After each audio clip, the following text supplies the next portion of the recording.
Silalatu, Gunung Salak.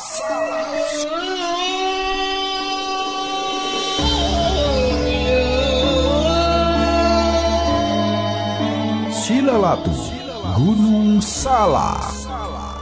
Silalatu Gunung Salak. Dina episode Huru-hara Cinta Sunia. Huru-hara Cinta Sunia.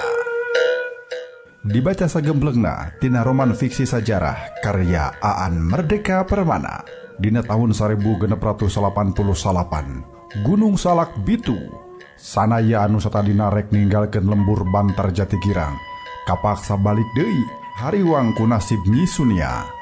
Kasampak lembur geus ancur ku hujan batu tur pangeusina loba nu perlaya. Nyi Rodia salamet tapi Nyi Sunia teu kapanggih laratanana. Kasugir pamirsa, urang sami-sami pedar hiji carita dongeng Sunda karya Aan Merdeka Permana dina judul Silalatu Gunung Salak dina episode Huru-hara Cinta Sunia. Wilujeng ngadangukeun waluya dongeng Sunda.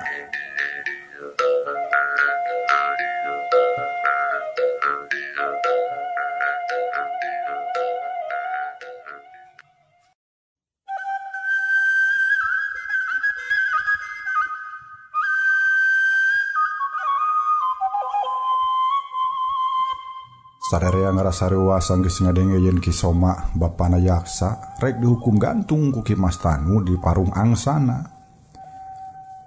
Kunaon bapa sia make rek dihukum gantung sagala yaksa? Omong sanaya heran. Sanaya mah mungguh ngarasa heraneun. Kapan Ki Soma teh jalma anu belu ka kumpeni tapi naha geuning ayeuna make rek ditiban hukum gantung sagala rupa. Ki Wita anu ngajawab mah, bawa urang Walanda buh Ki Mas Tanu sarua pada meka ngewa ka Ki Soma tapi baroga alasan sewang-sewangan dina dibankeun hukuman teh. Ceuk Ki Wita, cing sok eceskeun naon cenah kasalahan Ki Soma ka kumpeni teh? Omong sanaya jadi penasaran.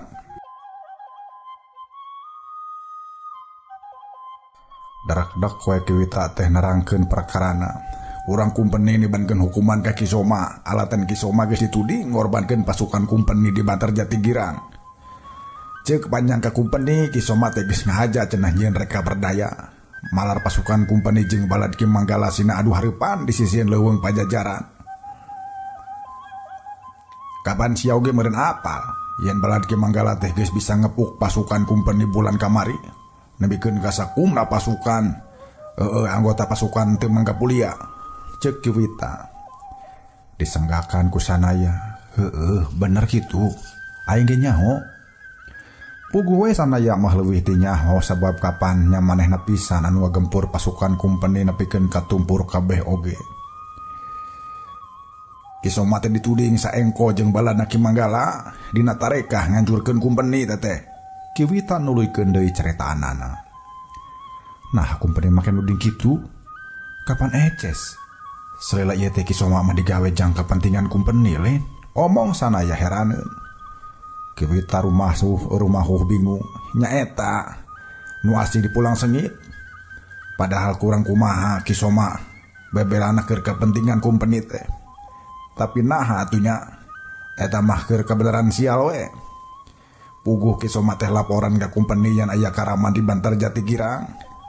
Maksud teh ngalaporkeun sia jangjang. Tapi waktu pasukan kumpeni rek ngajorag ka lembur, di tengah jalan teh pasangkrok jeung baladna Ki Manggala, atuh Ki Soma teh dituding geus nyieun reka berdaya. Atawa sakurang-kurangna kumpeni ngajudi yen Ki Soma teh dipaksa ku baladna Ki Manggala bikeun ngogan balad kumpeni jang parabgeuneun ka baladna Ki Manggala. Omong Ki Wita deui.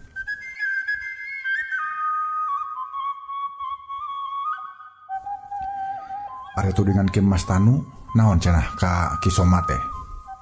Ari Ki Mas Tanu mah ngahukum Ki Soma teh ku tudingan yen Ki Soma geus korupsi cenah. Neangan paleleuwih tina jual beli hasil kebon ti patani. Ki Soma cenah kapergo gede teuing neangan batina anu ngalantarankeun patani rugi. Ceuk Ki Mas Tanu ku gawe Ki Soma anu geus nyangsarakeun rahayat ngabalokarkeun rahayat marudah tuluy barunta ka kumpeni teh, ceuk Kiwita. Sanaya ngengkelokan dina jero hatena. Dah heueuh bener kitu. Mujeuh namun Ki Soma narima hukuman teh, cenah. Kusabab Ki Soma sabalad-balad bukti geus nyieun kasalahan, nya pamustunganna mah kumpeni teh nyarenkeun Ki Soma supaya dihukum. Pangadilan di parung angsana akhirnya mutuskeun Ki Soma teh dihukum gantung jeung batur kuring anu opatan. Nyaeta sasama bawahan Ki Soma. Dihukum kerja rodi dibawa ka pajampangan. Omong Kiwita. Nah geuning sia salamet euy. Kapan kami mah misakeun maneh. Batur-batur kabur rek minang saraya ka kumpeni kami mah abur-aburan ka ditu ka dieu. Ngan sanggeus nerima bejangeuna nasib Ki Soma, kami gura-giru ka dieu. Jangjang. Mun tulungan euy nasib kami teh jadi baringung kieu. Hukum peni dimusuhan ku balad Ki Manggala di udak-udak. Anak itunya kudu hirup di mana ari kami? Ceuk Kiwita sorana lungas lengis. Sameme sanaya anu ngajawab di piheulaan heula ku Ki Oja cenah. Nya meujeunna we keur jalma anu rasa khianat mah. Ku itu ku ieu sia teh ditarima. Bua mun kejor oge sia mah. Men kojor oge sia mah moal ditampa di akhirat oge. Omongna bari ngetruk-ngetruk iteukna nembongkeun ka keuheul ka Kiwita. Basa Ki Oja nyarita kitu teh katingali roman yaksa mah bangun ngungun. Malah sanggeus Kiwita laporan bari minta tulung tapi dipersabenan ku Ki Oja. Yaksa mah jadi teu daek cacarita deui. Gawena teh ngan ngeluh we kawas buuk meunang mabuk. Malah tekung silila mah ngan leos we yaksa teh ngaleos bari muyungkung. Ku Kiwita disusul sabab yaksa lempangna siga gagaleongan rek labu. Samemeh maranehna jauh ninggalkeun Kiwita. Enya Kiwita mah nyorowo ka sanaya. Jangjang, mun sia nya nyaah ka ieu budak, heug tulungan atuh bapana. Sabab cilakana Ki Soma teh henteu leupas tina paripola sia. Omong Kiwita. Demi ngadenge omongan Kiwita sanaya mah langsung ngahulang. Bener, ari sareat namah Ki Soma teh dicilakakeun ku aing. Tapi dah hakikat namanya ku polahna sorangan. Ceuk hatena bari ngaharu, pikiranna tungteng ka ditu ka dieu di antarana jadi mikiran nasib yaksa. Ingat ka nasib yaksa sanaya teh deui jadi tang bae ingat kana nasib Nyi Rodia.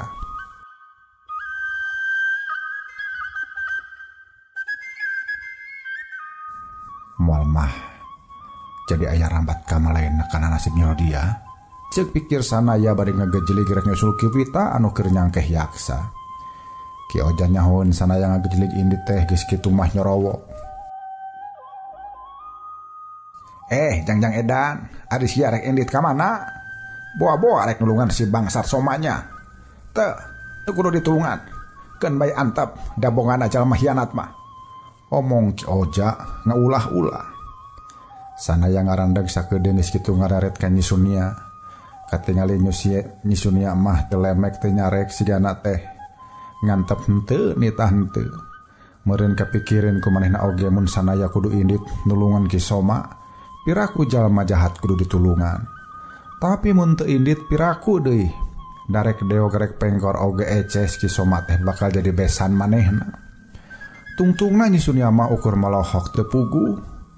Kusabab ningali Nyi Sunia teu ngomentaran naon teu kawas Ki Oja pamustunganna mah sanaya teh tulus indit nyusul Kiwita jeung yaksa. Sanaya lumpatan ngudang-gudag Kiwita bari cocorobokan. Yaksa, Wita, tungguan heula. Ceuk sanaya gogorowokan. Anu digero-gero teh ngadadak ting rarandeg. Aya naon Jangjang? Mun sakirana moal tulung mah, nya leuwih hade menton nyusul sasuhul sagala rupa lah. Ceuk Kiwita bari jeung ngajak deui ka yaksa sangka nuluykeun lengkahna. Yaksa daguan heula. Rag yaksa ngarandeg deui. Yaksa, sia kudu sing asak-asaknya mikir. Lamun kami nulungan bapa sia, kumaha anggapan urang lembur katut baladna Ki Manggala. Omong sanaya nyarita semu bingung. Eta mah kumaha amang we. Kami moal dek papaksa ngan hadena amang oge tong sok ngabiasakeun mamaksa ka batur deui. Cek yaksa bari jung lempang deui. Ngadenge omongan yaksa sarupa kitu tag wae hate sanaya ngarasa poa-poa. Si yaksa teh merkarakeun karatag aing anu mikahayang maneh ngawin Nyi Rodia. Omong sanaya dina jero hatena.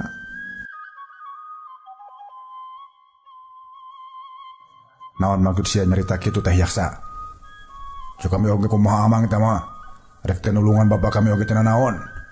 Ngan meureun kami montong di papaksami-keun pikeun ngawin Nyi Rodia. Omong yaksa bari beungeut namah teu nyang hareup ka sanaya. Dihaminan ku Kiwita. Kudu adil atuh. Den yaksa nulungan Nyi Rodia supaya harkatna kajait. Jeung sia nulungan den yaksa supaya bisa kumpul deui jeung bapana. Kami geus ngadenge sia teh bakal ngerangkep ka si Sunia. Mun nya kitu meureun ka den yaksa teh minantu perenahna. Kaki Soma teh pasti jadi besan. Asa ku pamohalan sia make mumul nulungan besan jeung minantu. Ku bisa nyarita kitu teh meureun Kiwita mah geus nyaho kana perkara nu ngabaud kana urusan jodoh antara yaksa jeung Nyi Rodia. Atuh pikiran sanaya teh beuki marojeng jabae maneh ngarasa bingung kumaha nyapi lampaheun. Disangka ayeuna bet si yaksa anu meledetkeun aing teh. Cenah sanaya teu puguh keur ngararasakeun kabingung. Nya sanaya teh puguh keur ngararasakeun kabingung.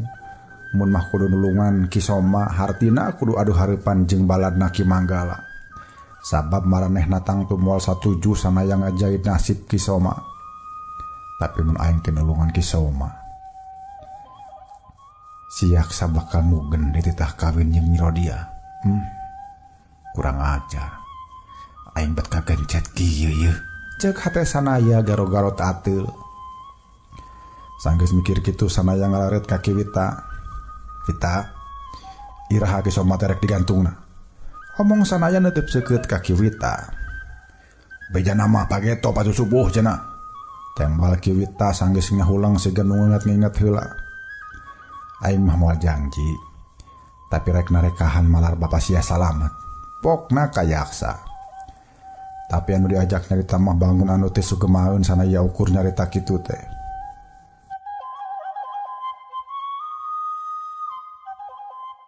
Bisa ukur nyari tarik narekahan wungkul. Amang teh kudu janji supaya kami oge janji. Mun bapa bisa kajait nasibna, kami janji bakal ngawin Nyi Rodia.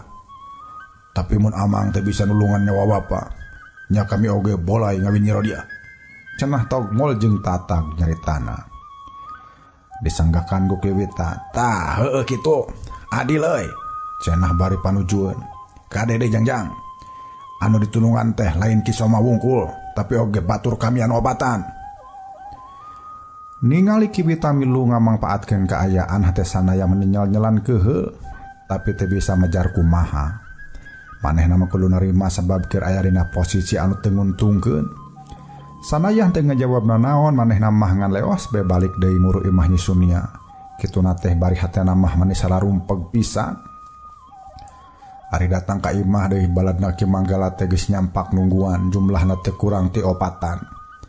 Sanaya kacida heraneunana, rek naon cenah balad Ki Manggala daratang ka dieu, padahal eces Ki Manggala teh keur ambekeun ka sanaya.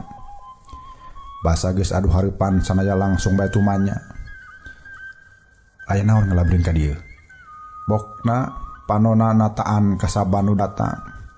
Kami kautus ku Ki Manggala yen sia teh kudu milu cenah kepeuting. Sanaya kerung.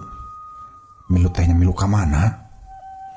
Atuh darak-dak utusan Ki Manggala teh medar pamaksudanana.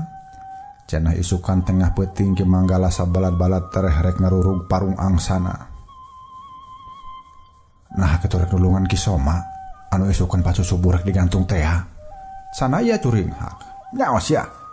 Keun nahaon make nulungan jalma pangkawarah model kitu. Keun antap si Soma mah. Tadi padaran ku urang oge. Geuning aya nu modaran da teh. Omong salah saurang di antara utusan Ki Manggala. Nyentak bakating ku ijid ka Ki Soma. Jadi rek naon atuh make ngaruru parung angsana segala. Omong sanaya heraneun. Ari sia bodoh teh menika tutoloyo. Dengekeun sia. Kumpeni jeung si tanu jiwa urang rurug, urang hancurkeun. Maraneh teh ayeuna perhatian anak keur kaki soma sabalad-balad anu isuk rek dihukum teh. Mengpengger kitu Ki Manggala teh rek mepek balad cenah. Rek modaran sakumna balad kumpeni katut antek-antekna nya ka asup modaran si tanu jiwa. Omong eta utusan teh. Sanaya mau kurungguk-unggekan wae bari hatena mah keur mikir pijalaneun. Aing kudu milu ngalurug parung angsana. Tapi lain rek mantuan ngancurkeun balad kumpeni. Anu rek dipegawe ku aing mah nyalametkeun Ki Soma, ceuk hate sanaya. Ari geus mikir kitu mah sanaya teh unggek tanda satuju rek milu. Hayu atuh, gabung ayeuna keneh. Cenah cek utusan. Har, naha mah kudu rusuhan kieu? Keun we atuh kenyusul da keur kami mah geus biasa ieu ngalurug musuh mah. Tembal sanaya. Utusan teh geus nyeuneuh bae. Nah sia sombong meni beakeun ku sorangan sia sombong teh. Nah disangkana aing oge can bisa ngalurug musuh teh deuleu cenah. Atuh angot kitu. Heuh salsa we atuh. Nah maneh kudu gempeur ka wasung kakara bae. Manggeus cing bae di teh heula. Engke tengah peuting kami pasti nyusul-nyusul ka sisieun leuweung. Omong sanaya mutuskeun bari satengah ngusir ka para utusan Ki Manggala. Eleh deet atuh pamustungan nama utusan Ki Manggala teh ninggalkeun pakarangan imah Nyi Sunia.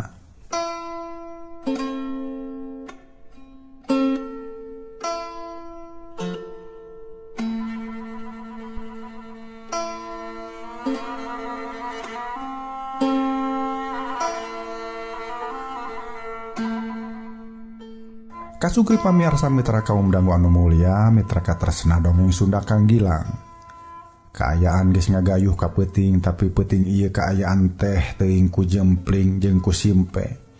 Tiis combrek siga eueuh kahirupan. Teuing ku naon hate sanaya oge mani ngarasa keueung.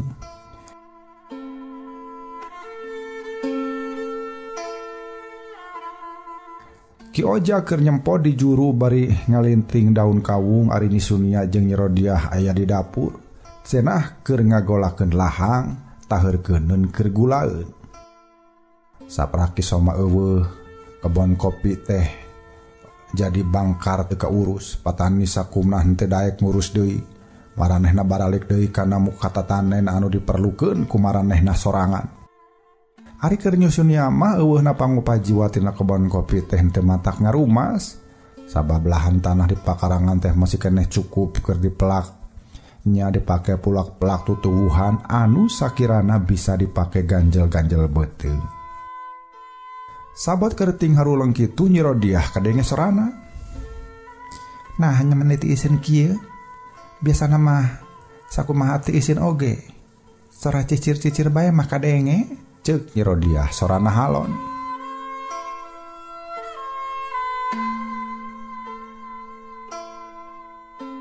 Sanaya mah manis semuna langsang ngadenge sora Nyi Rodiah anu halon teh.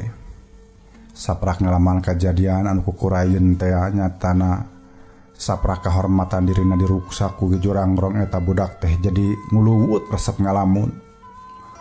Polahna teh mani jauh tanah ka langit mun dibandingkeun mangsa tacan kejadian mah. Kapan harita mah Nyi Rodiah teh budak anu ogohan lucu jeung polahna gumbira bae. Mun carita teh sok aleweh jeung celembeng jeung saha oge karesepna teh uplek ngobrol bari suka bungah seserian. Tapi sanggeus kajadian di mana kahormatanana digadabah. Pas semon Nyi Rodiah teh dadak sakala jadi robah. Robahna oge rogah pisan. Ayeuna mah geus tara ningali Nyi Rodiah imut sumawana mun seuri mah. Sorana oge tak arang kadenge ari teu perlu-perlu teuing mah Nyi Rodiah teh tara cacarita. Nu matak basa Nyi Rodiah nyarita teh sanaya mah manina langsa. Aing mah mani geus nineung, geus hayang ningali si Rodiah hegar deui. Iraha atuhnya hatena bisa ceger deui. Omongna mani karasa sumpeg kana hatena. Ki Oja anu kabireungkeun ngalinting bako ge milu nembongkeun ka hariwangna ku kaayaan peuting anu jempling. Puguh aing oge ieu hate teh mani asa teh gararanah kieu. Hawa mani karasa asa nyongkap, tapi keayaan teh meni eueuh dangnyangna pisan. Tah geura dengekeun sora anjing babaung.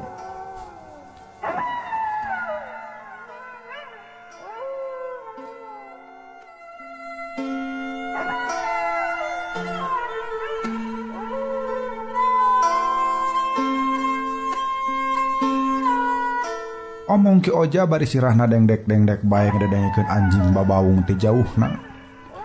Sanaya oge pipilueun ngadengdek-dengdekeun sirahna. Peuting ieu teh ku geuman teu kadenge sora sato leutik.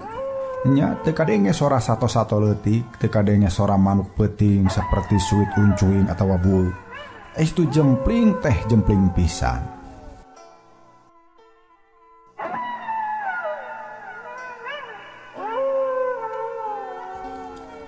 Ngarasa curiga jeung teu genah hate sanaya mah langsung bae keluar. Manehna teh sakedeung diogerek miang ngurusi si leuweung tempat ngamarkasna balad Ki Manggala teh. Lain rumeh geus jangjerek milu ngarurug parung angsana tapi rek ngamangpaatkeun eta lolongkrang. Sabot Ki Manggala ngajak ngarurug parung angsana, manehna mah rek nulungan Ki Soma sabatur-baturna. Ieu polah teh lain rek nulungan jalma jahat model Ki Soma, tapi sabenerna mah lebih dipentingkeun pikeun ngajaib nasib Nyi Rodia. Lamun Ki Soma teh ditulungan ku aing, siak sabakal nolak dikawinkeun ka Nyi Rodia. Omongna jero hate. Lamun inget ka palebah dinya, hate sanaya sok ngarasa sumpeg tetela geuning dina hiji waktu mah jalma teh sok leuwih mentingkeun kaperluan pribadi tibatan kepentingan umum. Lamun nulungan Ki Soma pasti bakal jadi panyerewelan keur batur. Ki Manggala pasti nyawan atuh urang lembur oge nya kitu keneh. Tapi aing teu bisa mumpang sabab kepentingan nulungan Nyi Rodiah leuwih utama tibatan ukur ngaguguk kana pangajendeungeun. Ceuk sanaya dina jero hatena. Sumpeg pisan hate sanaya teh. Lian ti kitu manehna oge bet ngarasa era ku Ki Soma deui. Manehna nya campah Ki Soma anu geus kumaha nyang sarahkeun rahayat ayeuna mah teu ngabibisani. Kunaon Ki Soma kolo ngarugikeun batur eta teh ku hayangna bebela jeung nang tayungan anak pamajikan. Neangan rezeki ku jalan nyeuseub tanaga batur teh keur ancokeuneun ka jalma-jalma anu kudu ditangtayungan ku manehna. Kajen ku batur disalahkeun oge. Ayeuna eta pola Ki Soma teh diturutan ku aing. Aing oge sarua boga polah cawadeun, teu mikiranan pangajen batur, ku hayangna melaan nasib Nyi Rodia. Kolu rek ngajayet jalma anu ku umum mah dianggap jahat. Batur mah panujuhun pisan Ki Soma dihukum gantung teh sabab jahat nanataku, sok nyang sarahkeun rahaya. Tapi ku alatan boga kapentingan pribadi, aing teh kudu nulungan manehna. Hartina ngantep kapentingan batur. Pokna teu genah hate.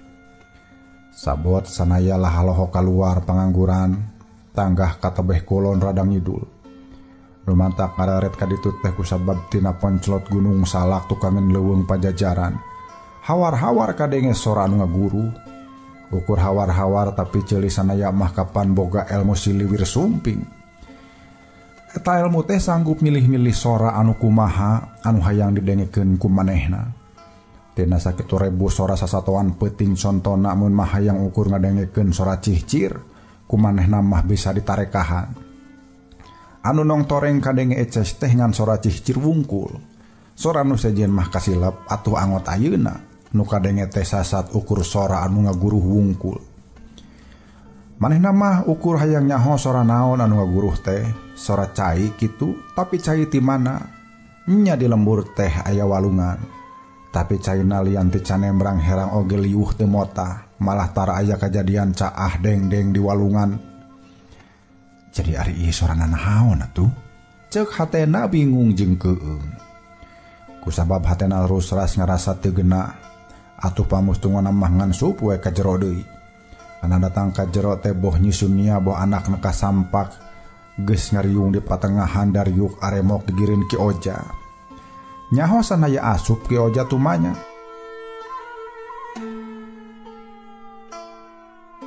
Aya naon jangjang di luar teh? Ah, tayana naon Ki? Tembal sanaya keur ngajongjonkeun hate Ki Oja. Padahal hate sanaya mah teu tadi oge angger teu geunah rarasaan. Syukur atuh hari eueuh nanaon mah. Sok atuh diuk di dieu. Ceuk Ki Oja nitah sanaya diuk hareupeun manehna. Di titah diuk ngariung teh sanaya mah geus tunyu tanya deui. Tudakeun manehna mah geus bisa nyirikeun saban di titah diuk ngariung. Saperti kitu pasti aya obrolkeun anu penting. Tapi sanajan hatena kebaku pananya oge ari sanaya mah geek bae diuk hareupeun maranehna. Sanggeus sanaya milu diuk ngariung Ki Oja cacarita. Bejana sia teh rek ngilu ngarurug ka parung angsana peuting ieu nya. Isukan pas subuh aki. Tembal sanaya bari rada nahan napas supaya bisa ngawahan mun aya obrolan anu leuwih penting ti eta. Jika itu damejehna ari lalaki jagjag belejag bajuang dina nanjirkeun bebenera ngan mun bisa mah samemeh miang ka medan jurit teh sia kudu bisa ninggalan ka pamajikaneun sia, omong Ki Oja. Sanaya kerung pura-pura teu ngarti rumah sakame mah jalma teu boga borok bisa ninggalan harta teu basa-basa acan. Ki Oja nyentak, tah eta belegugna sia teh jangjang. Omong da mata kreuwas anu aya. Nya da teu bahok lagi kami mah belegug ti baheula oge. Teu boga rasa sopan santu, tata titi duduga prayoga. Ngan kilang kitu kami teh can pati ngarti ari belegugna kami teh kumaha atuh aki. Tembal sanaya tu genah dicacampah bae. Sia teh rek mihukum si Sunia. Si Sunia purun sok asal sia bruk-brak. Tapi ditunggu-tunggu teh sia siga anu laleda. Siga anu teu purun ngariwayatkeun diri sia ka si Sunia. Ka aing jeung ka si Rodia. Ari jadi panasaran. Aing teh jadi panasaran. Nah kunaon sia bet nyamuni bae. Caritana teh hohoa keheul. Ditalengteng nepi ka jero kitu ku Ki Oja sanaya teu bisa ngajawab. Tapi gawena teh ngan babala papan wae. Ieu pisan anu kumanehna teh dipiharep teh Ki Oja sakula warga nagih anu dipikahayang ku maranehna. Aki, Nyi Sunia, oge Nyi Rodia. Kumaha mun kami teh dibere tempo. Rek kitu rek ieu kami bakal cacarita satu tas balik ti pangperangan. Upama ayeuna mah terus terang kami teu sanggup. Tembal sanaya tungkul. Heran, nah make teh sanggup. Kami teh malah akhirna mah jadi curiga. Tangtu sia teh aya masalah anu dikukul di kilungan. Anu kami sararia teh meunang nyaho, ceuk Ki Oja. Lain teh meunang nyaho, tapi can waktuna nyaho. Sabab lamun nalengteng riwayat kami heug teu ngarti, nya heug salah harti, bisi goreng balukarna. Kami teh embung rugi tapi oge embung ngarugikeun batur. Mun ayeuna kami medari riwayat heug anu ngadengkeun tacan sayaga nampana. Sok bisi urang sararea jadi rugi. Kumaha? Nah harek ditampa ieu pasalatan kami. Kami janji balik ti pangperangan segala rupa anu ditanyakeun ku sararea teh bakal ditepikeun. Omong sanaya deui. Upama kitu aing oge rek nyieun pasaratan. Sia kakara bisa nanyaan si Sunia saupama sia geus balaka perkara riwayat anu sabenerna, omong Ki Oja.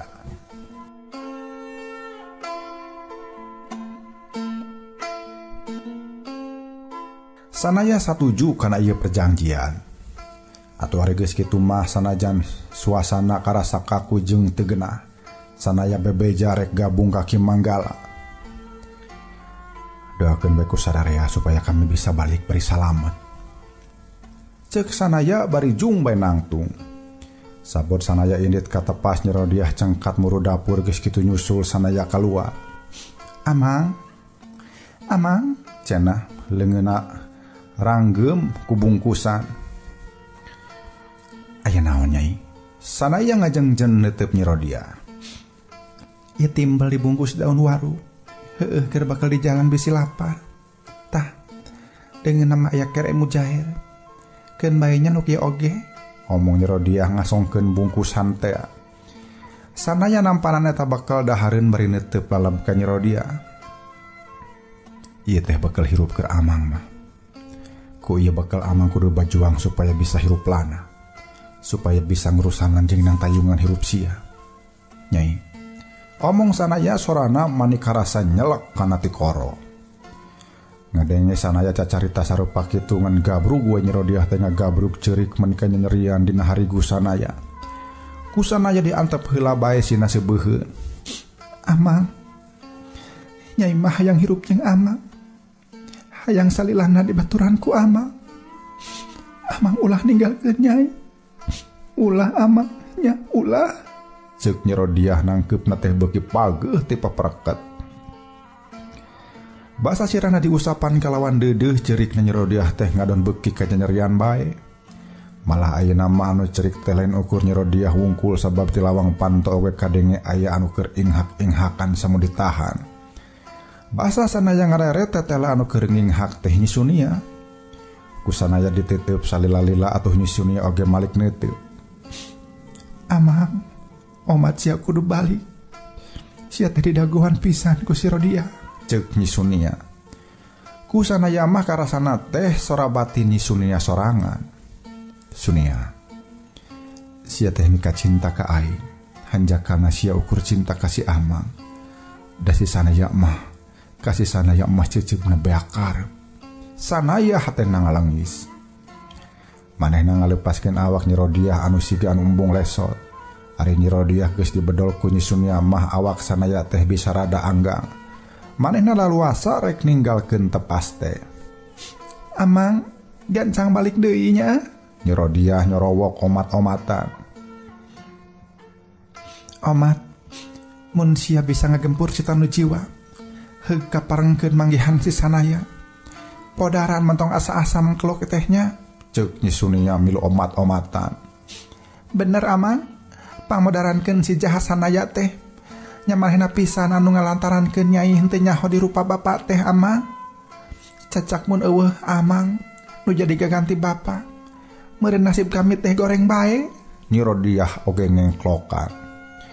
Diparak ku omongan-omongan sarupa kitu batin sanaya beuki peurih.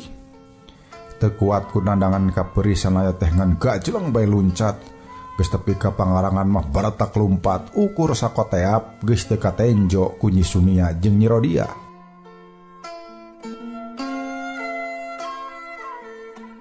Nu mantah kitu teh kusabab sanaya ngagunakeun elmu kijang mesat.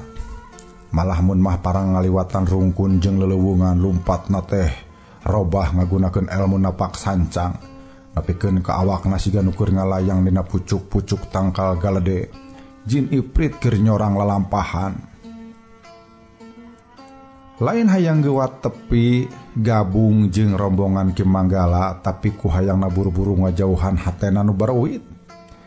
Kumahan terek sedih terek nalangsa ayeuna manehna teh keur dipibutuh ku jalma-jalma nu mika cintana. Tapi maranehna embung ningali riwayat sanaya nu katukang-tukang. Usanaya satekah pola hayang disamunikeun tapi siga-siga moal bisa. Aing teh awal akhir oge kudu lah-lahan bebeja ka maranehna. Tapi mati-mati bebeja oge aing kudu boga bukti-bukti anu bisa netelakeun maranehna. Ceuk sanaya dina jero hatena.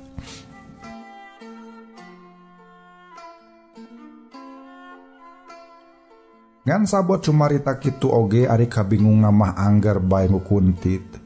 Heueuh atuh bukti teh nya bukti naon. Nah aya jalma nu daek jadi saksi yen manehna baheula teh henteu ngabogaan dosa. Saha deui nu bisa dipake saksi. Inget kadinya mah nganlang bae pikiranana lieur teu pugu. Sanajan kitu sanaya masih keneh boga tarekah hiji-hijina anu bisa nerangkeun yen manehna henteu jahat sakumaha anu ditudingkeun ku batur teh ukur Ki Mas Tanu.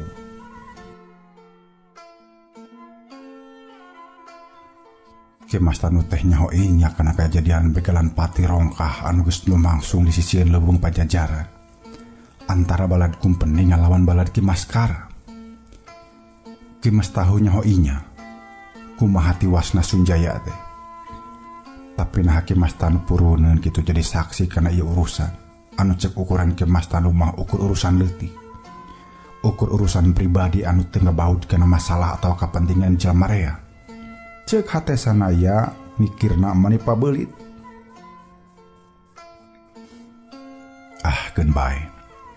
Nu penting mah rek ditarekahan heula we. Aing rek milu jeung balerna Ki Manggala tapi tujuan aing mah hayang menta kabelana Ki Mas Tanu supaya bisa mere penjelasan kejadian sabenerna di sisieun leuweung Pajajaran. Pokna deui bari angger lumpat gancang. Ngan basa sanaya hampir anjog ka sisieun leuweung tempat ngamarkasna Ki Manggala. Bet kadenge sora anu ngegeleger tarik, matak ngabengkahan eusi dada.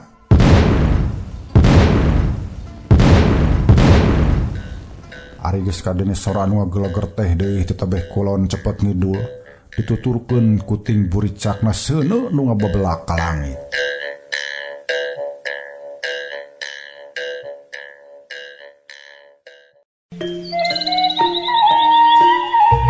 Kasugri pamirsa, mitra kaum dangu anu mulia, urang cekapkeun dugi ka dieu heula edaran carita dongeng Sunda Kang Gilang dina judul Silalatu Gunung Salak karya Aan Merdeka Permana. Urang tepang dangu di enjing di channel YouTube Dongeng Sunda Kang Gilang, Gilang Kasna di channel. Wilujeng kantun Waluya Dongeng Sunda. Waluya Dongeng Sunda.